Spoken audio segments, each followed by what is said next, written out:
as much. Just that Robert, my brother, had got this grant to do some kind of work out there. That's the last we heard. It's not knowing that's the worst.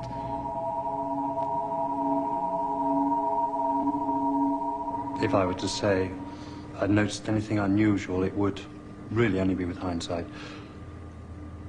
There was nothing strange about her behavior.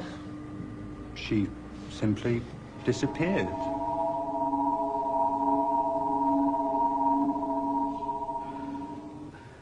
It makes no sense. I mean, how can people just vanish off the face of the earth in this day and age? We've a right to know what's going on.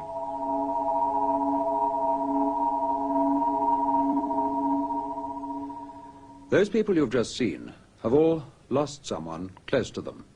A relative, a colleague, a friend. Lost in mysterious circumstances, sudden and inexplicable disappearance without trace. If you're wondering what this sort of story, important and even tragic though it may be, has to do with Science Report, well, we have to go back in time some 18 months, when we began work on another film which examined the scientific brain drain from Britain. That film was never completed because our inquiries led us into some strange and unexpected byways. And they, in their turn, led uniformly to a blank wall. A blank wall below where I'm standing now at the car park of Terminal 3 of London's Heathrow Airport. We begin this special report with part of that uncompleted film from our reporter, Colin Benson.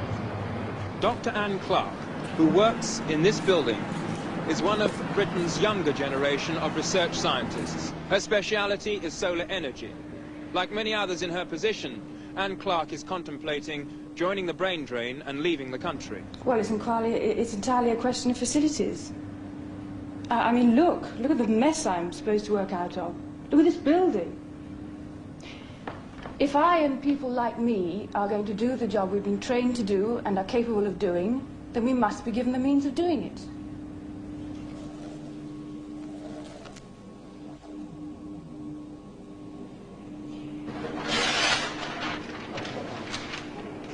It's speaking far better today.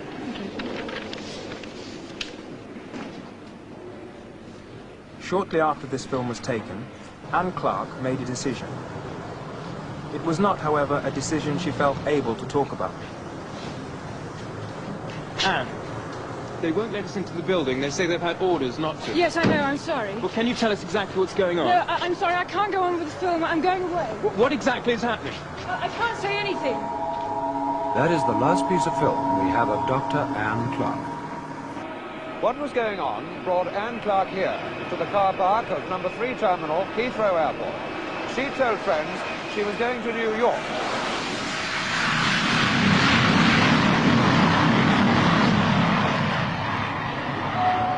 British Airways to New York, flight 501. Passengers should go through passport And yet there's no control on the record of first Anne floor Clark to the leaving this departure airport lounge. on that or any other day. The only evidence she was here at all is her abandoned car. Beyond that, nothing.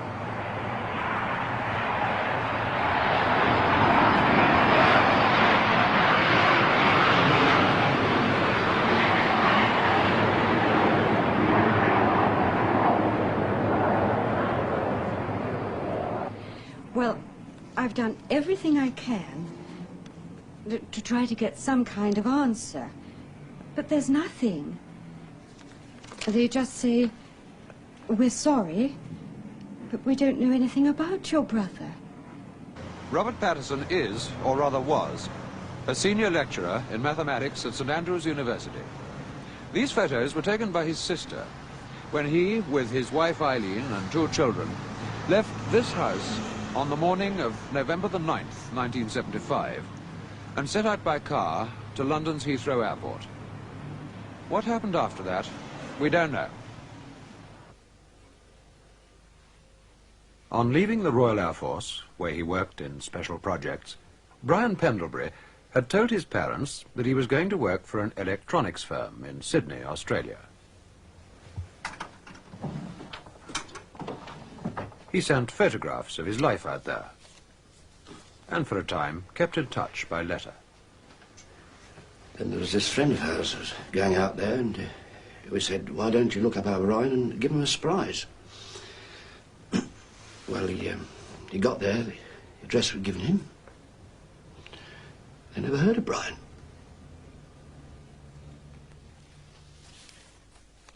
Despite the letters and photographs, which remain unexplained, there's no further evidence about Brian Pendlebury other than the fact that his name appears to have been checked in at London's Heathrow Airport for a flight to Sydney. That, so far as we can discover, is the last anyone ever saw of him.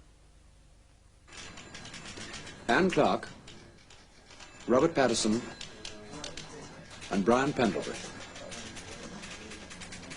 Just 3 of the 400 names compiled for our projected science report, Brain Drain from Britain. From this office, our researchers began checking through every one of them. We were looking for patterns. Who were the people leaving this country? What were their reasons? And what were their feelings about it afterwards? But out of those 400 names, it became apparent that 24 had disappeared without trace. Some alone, others with their families. Where did they go? And why? And indeed, how? What, if anything, was the common factor?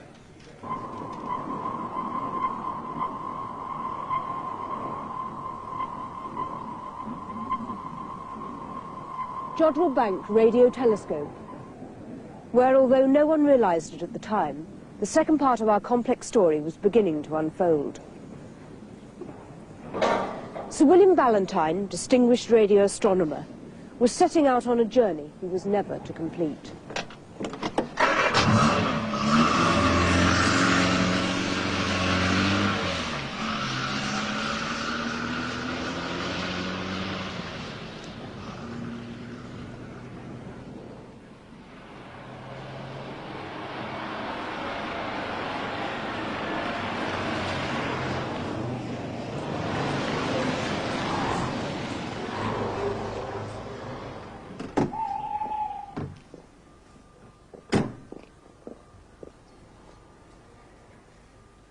Ballantyne was a worried man. That much we know from a phone call he made from this isolated box, not far from the main London motorway. He called an old friend, news agency managing editor John Hendry.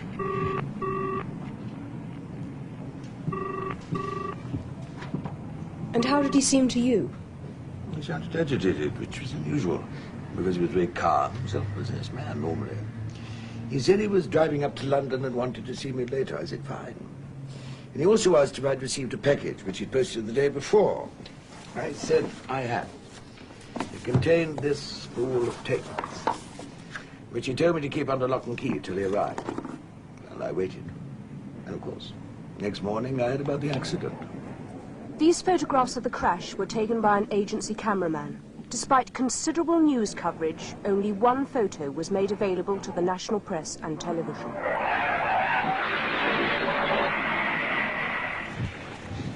Our own independent experts examined those photographs and the site of the accident itself, where I'm standing now. They drew no firm conclusions, except to say that the cause of the accident remained, to them at least, peculiarly unclear.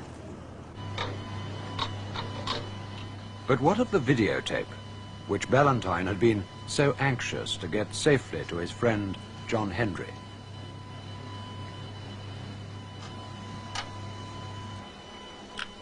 Apparently nothing. No picture, just the ceaseless noise of space. No different from countless other tapes in the archives of radio astronomy. There was, we were assured, no solution here to the mysteriously violent death of Sir William Ballantyne. But what it meant? What was the piece of vital information Sir William Ballantyne had deciphered from this apparently random cacophony? That was something we'd have to wait much longer to find out. In the meantime, however, something happened which, at least at first, seemed to offer us some sort of a clue. An outside telephone call was put through to the science report office. I found myself talking to a man with an American accent. who refused to give his name or any other details of himself over the phone. He told me only that he had met Sir William Ballantyne on a visit the British astronomer had made shortly before his death to NASA Space Headquarters in Houston, Texas. We arranged to meet not far from here in 1 hour's time. Okay, I'm ready. What you are about to see may be considered by many of you unethical. However, we believe that in the light of subsequent developments, our action was justified. Benson was equipped with a miniaturized transmitter so that we could record the conversation between them. And a hidden camera was positioned near the market where the meeting had been arranged. Colin Benson. Yes, hello. Can we talk here, or would you like to go back to No, breakfast? we're all right here. Listen, something I have to know. How far are you going to go on this thing? I mean, all the way. That's what I'm here for. Can you help? All right, yeah, help. But we do this thing my way, okay? Okay, fine. Let's walk on a little bit, okay? I'm sorry if I seem a little bit nervous. It's mainly because I am. Nervous? What? Contracting a fatal case of measles, you know what I mean? Like Valentine. You know what happened to him? I know why it happened. And I gotta get it on record before they find out I'm over here. They? Who are they? Listen, let's just stick to me telling you what I have to tell you, okay? Okay, fine. This address tomorrow morning, 10:30. Bring everything you got. Cameras, tape machines, witnesses. That's the kind of protection I need. I'll have everything for you there.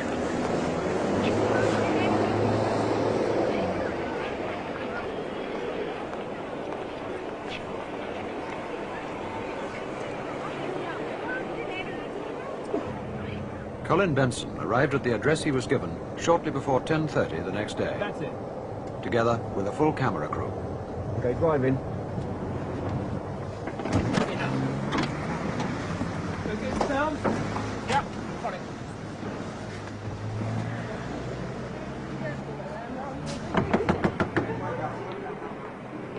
Eventually, the door was opened. We show you the next part of the film, uncut, and exactly as we shot it on that day. Take one.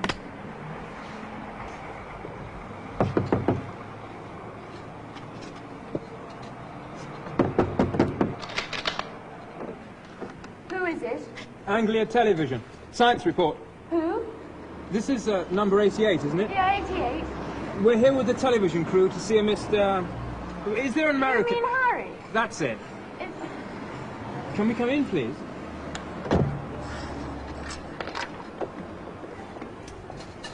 You really are the television. Thank you.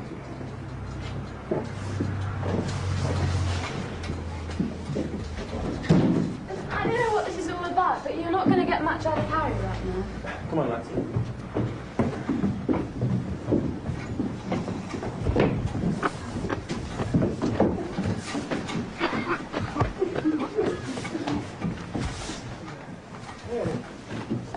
What is it? They said you knew them. Yesterday. You remember? Oh. Leave me alone. What's the matter with him? Get them away from me! You better go. Look, is he on acid or something? Just get out of here, will you? Answer our questions. No, Harry! Don't be an idiot! Leave! Go away! All right, all right, go.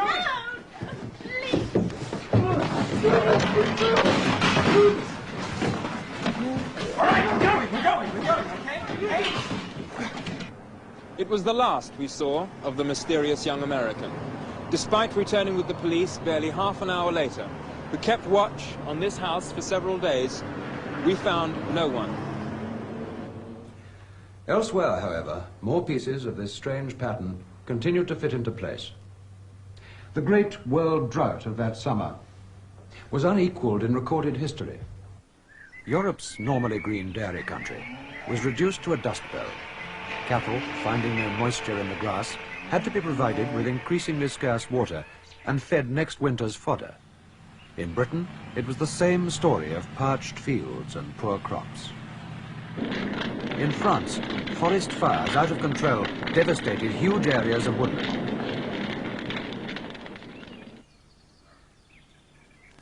Vast reservoirs dried up, and standpipes were brought into the worst hit areas, some of which had barely 20 days' supply of water left. The River Thames was reduced to its lowest level in living memory. There was no panic, only a growing sense of unease that what we were experiencing was unnatural, and that the Earth's climate was moving towards a radical change. Melbourne, Australia, where the Yarra River was reduced to a polluted trickle in which fish and water life were almost completely destroyed. Before water restrictions tightened, desperate efforts were made to save the rare and valuable trees in Melbourne's famous botanical gardens. Northern India was in the grip of the worst heat wave for over 50 years. In Bihar, the temperature reached 48 degrees centigrade, 120 degrees Fahrenheit. Thousands died, and the hardship to animals and crops was unimaginable. The African desert continued its encroachment on fertile land, destroying all in its wake.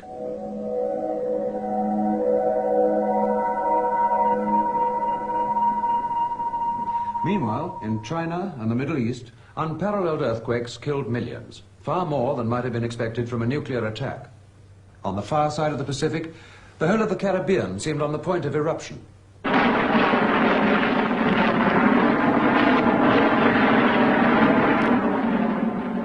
Volcanoes, thought to be extinct for thousands of years, were suddenly erupting into dreadful life.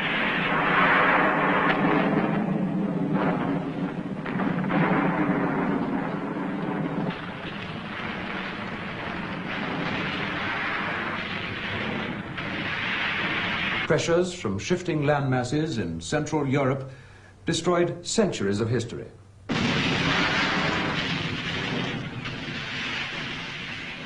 In parts of Italy and Yugoslavia, many ancient towns were reduced to rubble.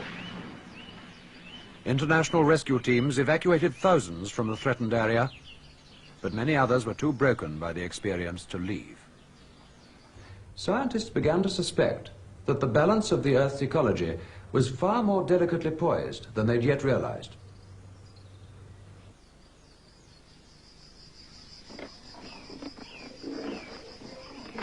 At the height of the drought, we interviewed at Cambridge University someone prepared to offer the beginnings of an answer.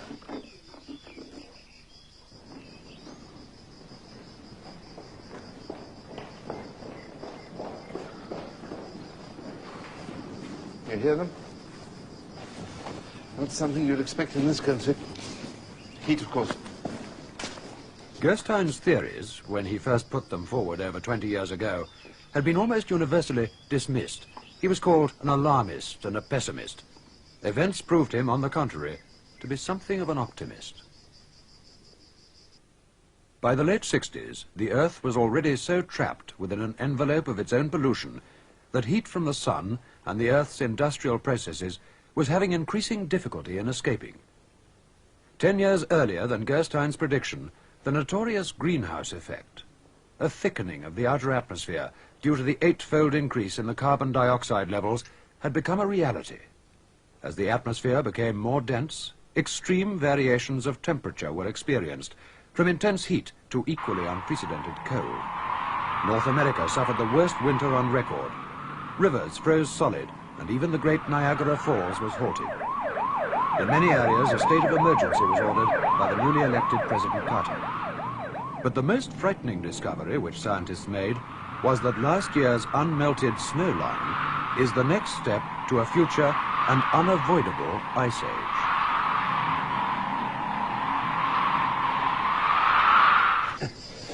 At the Huntsville, Alabama conference of 1957, my ideas were at last being taken seriously by a small group of senior physicists and government advisors. But by then, of course, it was too late. What was this with those people? Can you tell me what happened at Huntsville?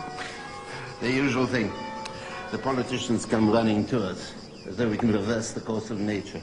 When we tell them we can't, they say, why didn't we do something earlier? When we tell them they prevented us, they start squabbling among themselves. Rabble. Was anything achieved by the conference? There was some discussion. It's secret. Can you tell me anything about that? It's all very theoretical. Well, look, I can understand your reluctance. Look, all I'm prepared to say is there were 3 alternatives for discussion. The first 2 were crazy. Forget about them. The third alternative, maybe not so crazy. But I don't know whether anything was ever done about it. Can you tell me what it was? At the time that interview was filmed, Carl Gerstein refused to say anything further about Alternative 3. In the second part of this special program, we shall show you how we uncovered that information for ourselves. We'll also be bringing you a remarkable interview with former astronaut Bob Grodin, filmed in secret at his hideaway in New England. Stay with us then.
This is astronaut Bob Grodin before his first moonwalk. More than one of the men who were part of that first Apollo program found it difficult to readjust to life back on Earth, but no one more so than this man.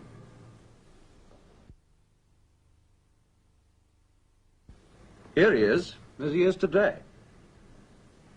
5 years on. There were psychological factors, it seemed, which on the surface could explain away the changes in personality, the instability, the breakdown of former relationships. But what exactly were those psychological factors?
Bravo Tango, Jezebel.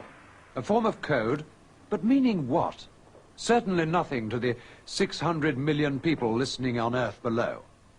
From Boston, Massachusetts, we arranged for ex-astronaut Bob Grodin to talk to us. The interview was filmed to be edited later. Can you hear me all right? Can you hear me in Boston? Yeah, go ahead. Grodin showed no reluctance to discuss the breakdown he'd suffered after his return from space. But nothing remarkable seemed likely to come from the interview until I asked this question. It's been suggested, among others by some very responsible people, that you, all of you on the Apollo program, saw far more out there than you've been allowed to admit publicly. Would you like to comment on that suggestion? Look, what the hell are you trying to do to me? Can I ask you, what the hell are you trying to do to me? Well, I was only trying You to... trying to screw me? Is that what you're trying to do? You trying to screw me? Like that dumb bastard Ballantyne? Is that what you're trying to do? Well, why me? I was up there to do a job, man. That's all I was up there to do. I don't have to answer Oh, questions. hell. What's the matter with this thing Tim, now? It's not this end. Somebody's pulled a switch somewhere. That somewhere, so far as we could discover, was neither in London nor in Boston, but in the satellite connecting the two. The incident has never been explained.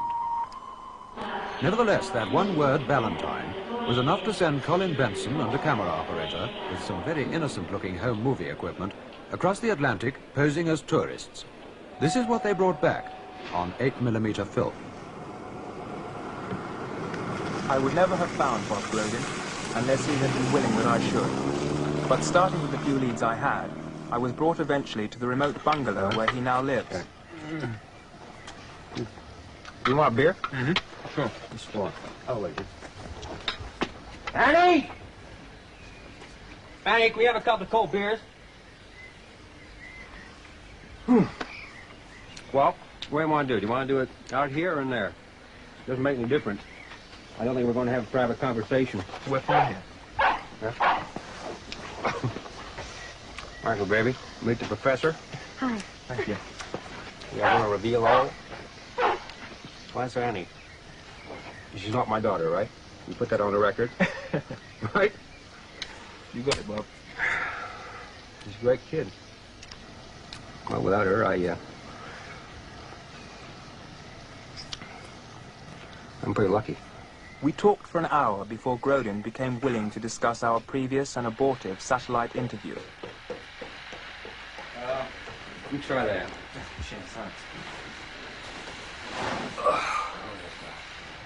What exactly can you tell us about Ballantyne? Well, what I remember of Ballantyne is that he showed up at NASA with some tape that he made. And he got pretty damn excited when they played it back in that jukebox. Jukebox? Well, the decoder.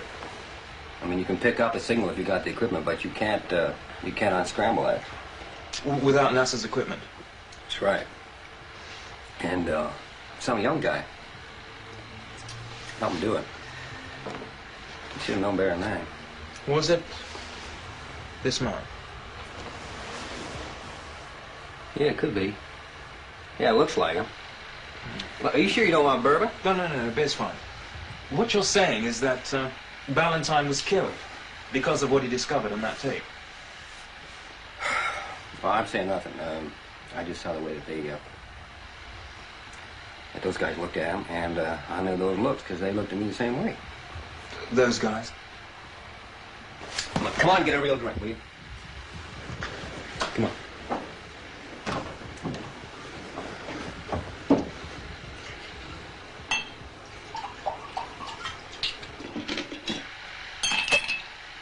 Okay, Bob. What did happen out there? The moon landing? Well, we had kind of a big disappointment. We didn't get there first. What do you mean?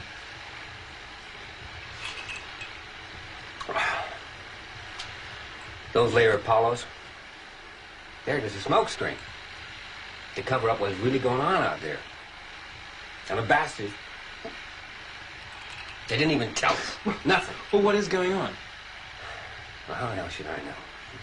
You asked the Pentagon, you phoned the Kremlin after all they were first out of space.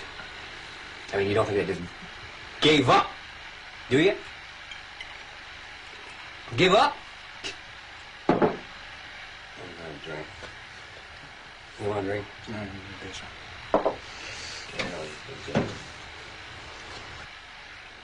Bob, you got to tell me, what is going on? I mean, what did you see? Well, we came down the wrong place. And it was crawling. Maybe what we were on looked like a milkworm. You're talking about men from Earth? Do you think that they need all that crap down in Florida to get two guys up there on a bicycle The hell they do. You know why we're there? To give them a good PR story for all the hardware they're shooting out into space. And we're nothing. Christ, we're nothing.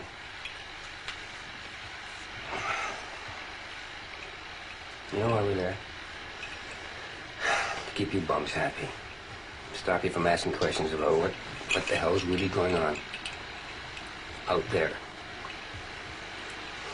Look, that's it. That's it. End of story. Nice to finish. That's the word. That's the word. Ready? Fear, suspicion, unanswered questions, possibly murder. What were we dealing with? Back in London, we did what we could to investigate the claims made by ex-astronaut Bob Grodin. Catherine White reports. The Institute of International Political Studies is a non-government organisation based in London's St James's. It was Grodin's linking of the Pentagon with the Kremlin and the implications behind it that brought me here to talk to Professor G. Gordon Broadbent, author of a major study of US-Soviet diplomacy since the 1950s.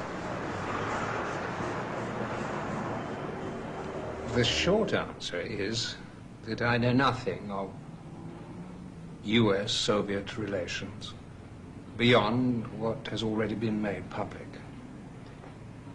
We had the celebrated docking in space some time ago. This was presented as an isolated exercise, and as far as I know, was exactly that. Maybe paving the way for more to come.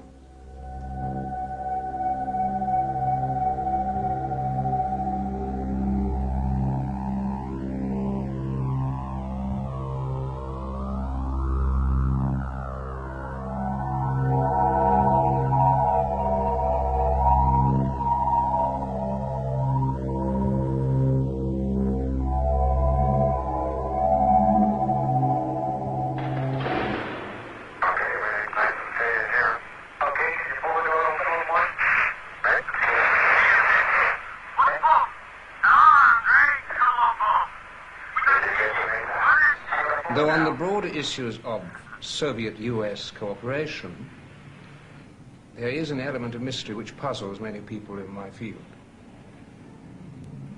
To put it at its simplest, none of us can understand how it is that the peace has been maintained for the past 25 years. You mean the experts are baffled?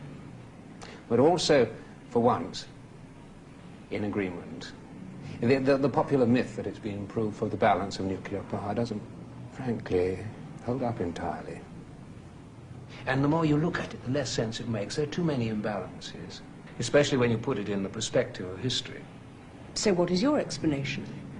Essentially, what we're suggesting is that at the very highest level of East-West diplomacy, there is operating a factor of which we know nothing. Now, it could just be, that this unknown factor is a massive but covered operation in space. As for the reason behind it, well, we're not in the business of speculation. T-minus, guidance is internal. 12, 11, 10, 9. Ignition sequence start. 6, 5, 4, 3, 2, 1, 0. All engine running. Liftoff. We have a liftoff. 32 minutes past the hour. Tower clear.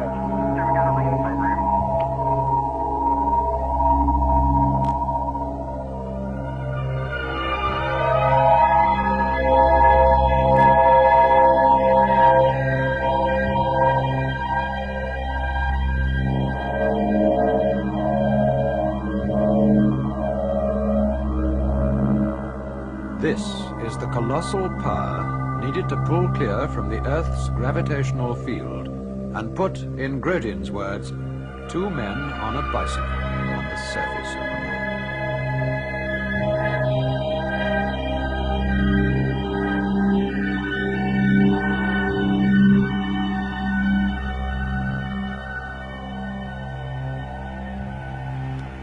I'm going to step off the land now.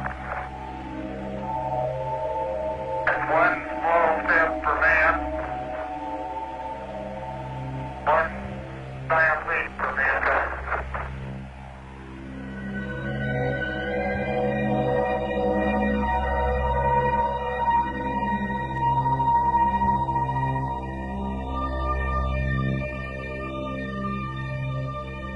But suppose such immense power did not have to be chiefly consumed in merely getting into space, but could start from space.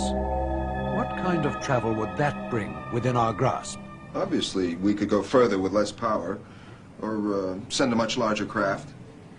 In fact, the only way we're going to see space travel on any scale is by this kind of extraterrestrial launching.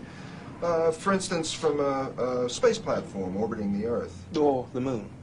Sure, yeah. If we could get the material there to build the craft, it'd make real good sense. Could we transport the materials there? It'd take one hell of a shuttle, but yeah. We have the machines now. In theory, we could do it. Especially if we had some sort of international cooperation. International cooperation in space. A space shuttle, but shuttling what to where? We also hear talk of Russian and American skylabs and the men who live and work in them for several months at a time. But what are they all doing up there in space?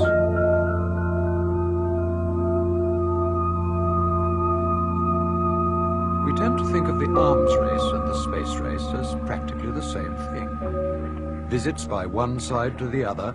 Here, Soviet technicians and astronauts are greeted by their American counterparts, have been dismissed as diplomatic courtesies. We have a working relationship that's quite good with the Soviet Union. I'm sure it's going to continue. But the Russians were the first in space with their Sputnik in 1957. And later the same year, the first with a living creature, Laika, the dog. Then they made, 3 years later, the gigantic step with the first man in space, Yuri Gagarin. And later on, the first woman, Valentina. The drive to make the first man on the moon an American was launched by President Kennedy. First wave of modern invention and the first wave of nuclear power. And this generation does not intend to founder in the backwash of the coming age of space. We mean to be a part of it. We mean to lead it. By the late 60s, the Russians, it seemed, had simply dropped out and stopped trying.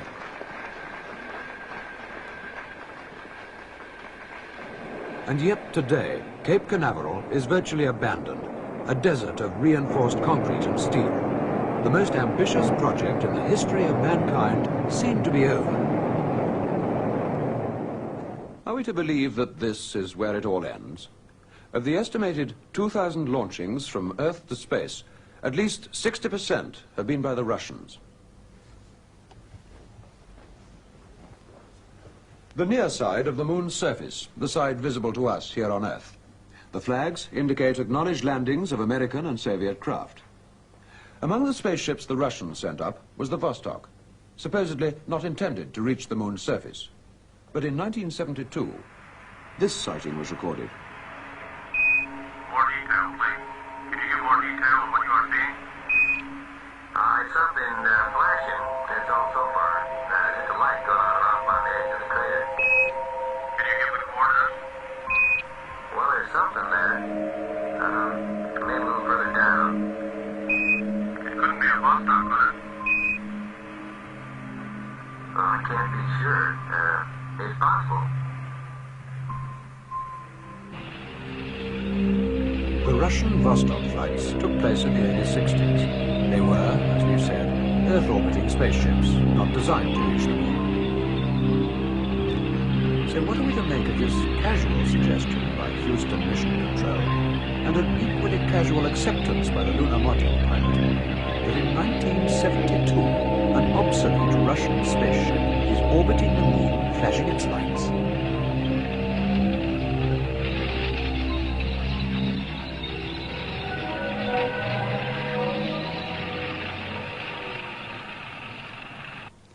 The Russians were the first on the moon, with their unmanned rocket which landed here in 1959. Here, exactly 10 years later, Neil Armstrong landed. But our researches show another pattern of landings. On the far side of the moon, the dark side, the side hidden from us here on Earth. Are we to assume that this remarkable grouping of American and Soviet landings is mere coincidence, When we returned to Cambridge and presented Dr. Carl Gerstein with the information we'd so far acquired, he finally agreed to speak, on record, about Alternative 3. We had agreed at the Huntsville conference that there was nothing we could do to cut either world population or the consumption of resources essential for survival on Earth. Alternative 3 was a much more limited option. It was an attempt to ensure that at least some of the human race survived the consequences. We were theorists, not technicians, but we realized we were talking about a kind of space travel which had only appeared in scientific fiction so far. What, you mean go to some other planet? I mean, get the hell off this one whilst there's still time. Dr. Carl Gerstein then went on to discuss the kind of cross-section they would like to see get away. A balance of the sciences and the arts. In fact, all aspects, as far as possible, of human culture. He said that the list would never be complete, but it would be better than nothing. These are the cards you saw earlier. All of them people who've disappeared without trace or explanation during the last 18 months. In other countries, they have similar lists. All people forming that same kind of cross-section that Carl Gerstein described. All were in good health, and all under the age 55. But where have they gone?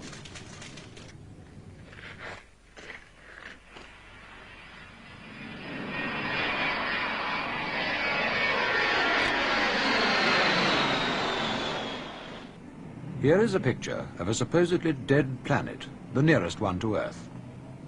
Mars would appear to offer little prospect of survival if these photographs from Viking 2 are to be believed. But are they? Charles Wellborn himself seemed surprised that the Americans, after spending so much money in putting the probe on the surface of Mars, should then equip it with a camera that only focused up to 100 meters, or, as Colin Benson suggested, the average size of a large film studio. What's your answer? Well, you got to remember that all these pictures that we get come in through NASA, and then they're given to the rest of us. If they say it's Mars, we have to believe them. It's the same thing with audio. I mean, we don't hear everything that's said between mission control and the spacecraft. There's a second channel. They call it the biological channel. Officially, it's just for reporting on medical details.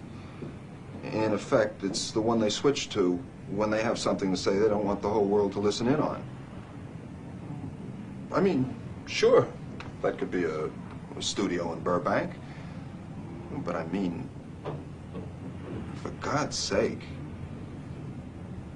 Mariner 4 passed close enough to Mars to send back the best photographs of its surface we'd had so far.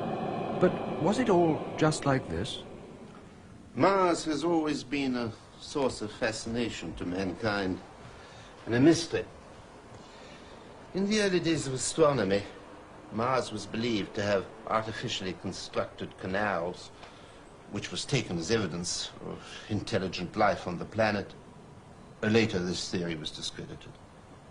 In its place, we had a picture of barren, inhospitable planet, inimical to the survival of any form of life. Then, more recently, an interesting idea was put forward. Suppose life had existed on Mars. As the climate and other conditions worsened, any surviving life would have formed into a state of hibernation, awaiting the return of more favorable conditions. It was even suggested that the atmosphere which had sustained life may have become entrapped in the surface soil of the planet. There was an occurrence several years ago which made this theory very persuasive. Mars has always had a covering of cloud, varying in density at different times, until the time of which Dr. Gerstein spoke, when the cloud thickened to a degree never previously observed.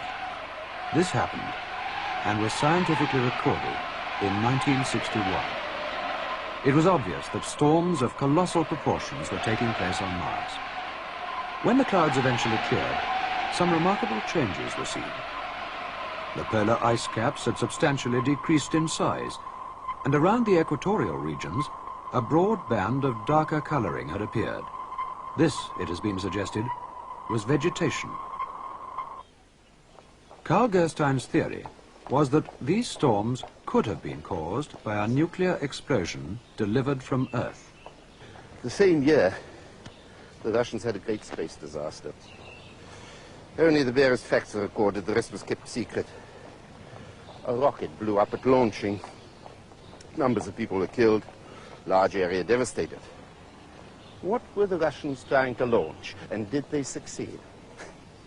Was the rocket carrying a nuclear device, which would account for the devastation caused, a nuclear device which at the second attempt was delivered to the surface of Mars, causing the dynamic changes recorded in 1961? 48 hours ago, Catherine White was at her desk in the production office. As a matter of course by now, all incoming phone calls were recorded. Hello, science report. Can I speak to Tim Brinton or Colin Benson? I'm afraid they're not here just now. Who is it, please? Can you get a message to them? Yes, I can. Just tell them the girl who was with Harry. Tell them I'm back at the house and to get here fast. And bring cameras. I'm not talking except on record, okay? What happened to Harry? I don't know. They promised me that if I throw you off the track... Listen, Harry wanted you to have this. I've no idea what it is. Please, you've got to get me somewhere to hide. Don't worry, we'll do that. I've no idea I don't know what it does. It's a printed circuit. He said that you had to fit it to, an IC something 40. Yes. And you get a jukebox. Does that mean anything? We've heard of it. And he said that you've got to, play back Ballantyne's tape. That's all. We connected up the printed circuit and played once again the videotape that Sir William Ballantyne, before his death, had sent to his friend, John Hendry. This time, we obtained an acceptable picture, which you are now about to see as we saw it.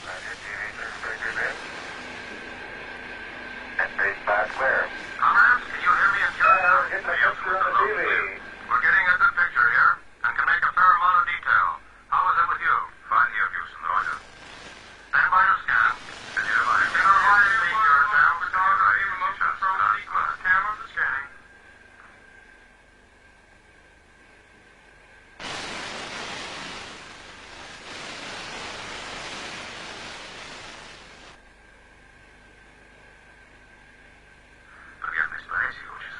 Okay, and mode 1 scanning. Stand by and move on. Standing by. Roger, standing by. Hey, isn't that an old riverbed? Can you verify that, Georgetown? Roger, Houston, we saw that. Stand by for readings, Houston. Standing by, Georgetown. Temperature 1 degrees Celsius. Температура 4 градуса Цельсия. Wind speed 21 kilometers per hour from southwest. Скорость ветра 21 км в час. Atmosphere pressure 707.7 millibars. Атмосфера давления 7 millibars. It's good. It's good, Georgetown. On the nose, здесь работает. Stand by for landing, Georgetown. Stand by. Мы делаем, мы достигли. Hallelujah. We're here.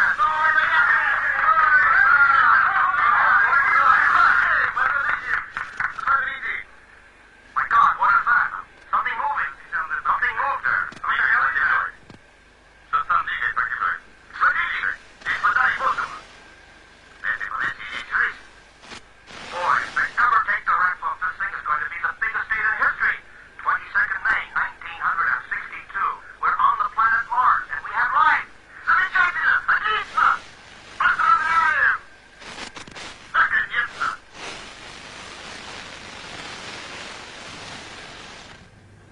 We believe that to be an authentic record of the first and secret landing on Mars by an unmanned space probe from Earth. We also believe the date given, May the 22nd, 1962, to be accurate.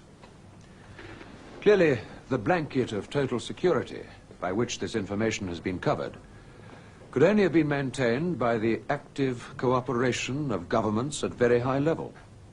Equally clearly, there must have been powerful reasons why the true conditions on Mars, suitable as they appear to be for human habitat, have been kept secret.